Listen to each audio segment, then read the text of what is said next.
Hey, what's up guys? John here. Hope you're having a great day. And in today's lesson, I'm going to show you how to play the intro to Livin' Life by the Drop, written by Doyle Bramhall. We'll be looking at Stevie Ray Vaughan's version. Stevie gives an incredible performance on this song. It's so soul-bearing, and it's just a 12-string guitar and him singing. So I thought for this lesson I'd break out my Guild 12-string and show you guys this lick. Here's what it sounds like.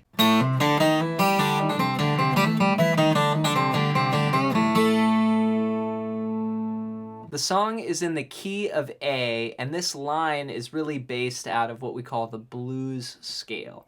And that sounds like this. The cool thing in the key of A is we can use a lot of open strings. We've got an open A string, open D string, open G string, and then A on your octave here. So the lick starts out playing the open A string, and it does a hammer to the 3rd fret. I use my 3rd finger. Now, all the way through this lick, I would recommend using all down picks. Then you're going to go to the D string, and you're going to walk up. So play open D, then play the 1st fret, but we're going to do a hammer to the 2nd fret once we play that 1st fret. So it's like hammer, open D, hammer. And that's just the first couple notes of the blues scale. And the line. Then we play the G string. So we get all the way up to that note in the blues scale. Then we do a really cool hammer pull-off, and Stevie would do this a lot. He used this in Pride and Joy and tons of other tunes. And this is the open D string, hammering to the 1st fret, and then doing a pull-off. So hammer pull. So far. Then we're going to go to the 3rd fret on the A string. Play open D, back to 3, then we do a hammer on into the 2nd fret on the G string. This is an octave of the note A. So a lot of times you might think that somebody would play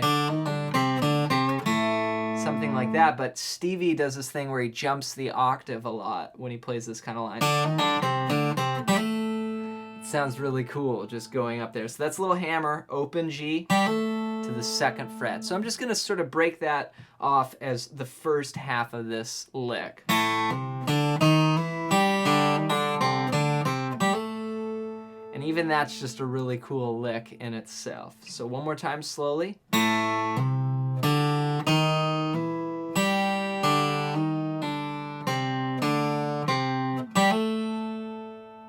Then we're going to walk down the blues scale. So we're going to play the open G string, 2nd fret on the D string, 1st fret, and then we're going to do that same move again. The hammer pull, 0, 1, 0 on the D string, then 3, 0, 3, 0, 3 bend, open A, and then the high octave. So let me take that again slowly for you. So after that hammer pull there, the 3 is on the A string, and then the 0 is on the D string.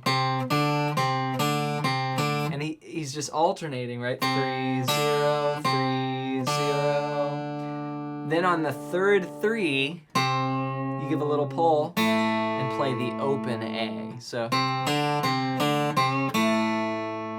and then you finish on that high octave again. There he is jumping the octave.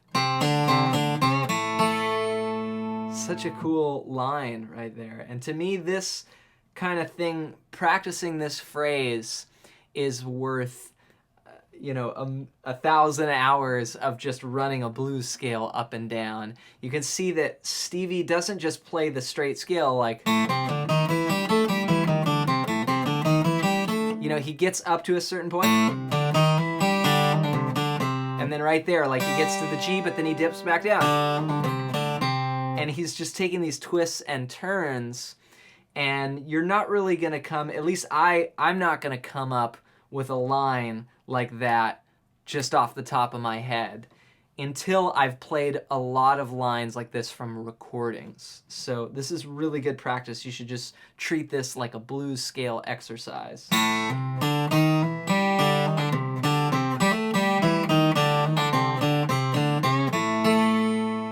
So one more time, slowly.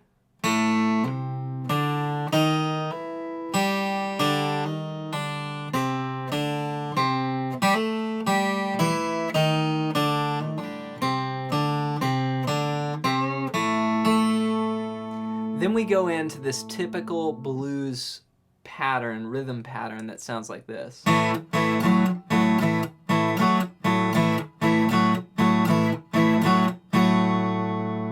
This is what I call a root fifth, root sixth blues rhythm pattern. You're going to play the open A string, which is the root, and then you're going to play the fifth, which is the second fret on the D string. So there's your root fifth. And then you go to the root six, which is going to be the fourth fret on the D string.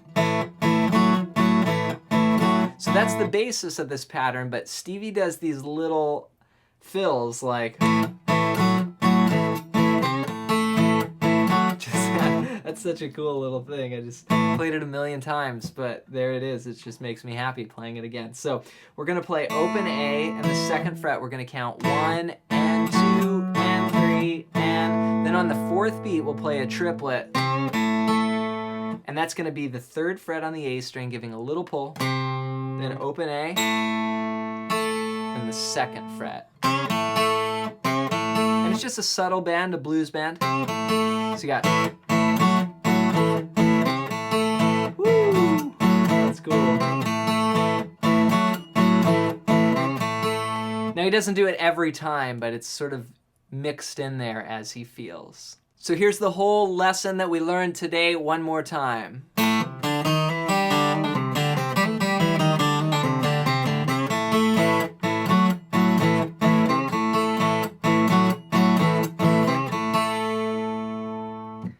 There you go, that's that classic intro to Life by the Drop, Stevie Ray Vaughan's version. If you got some value out of this lesson, make sure to hit the thumbs up button and make sure to subscribe. We've got new video lessons dropping every day here on the channel. Before you go, I got one more gift for you. If you're interested in playing more lead stuff like what we talked about in today's video, you can click the link in the description and get a free PDF that's over 100 pages long, all about soloing. I'm John MacLennan. Thanks so much for watching. If you want to follow along with me on Instagram, you can and see some behind the scenes. We'll see you guys real soon in another video.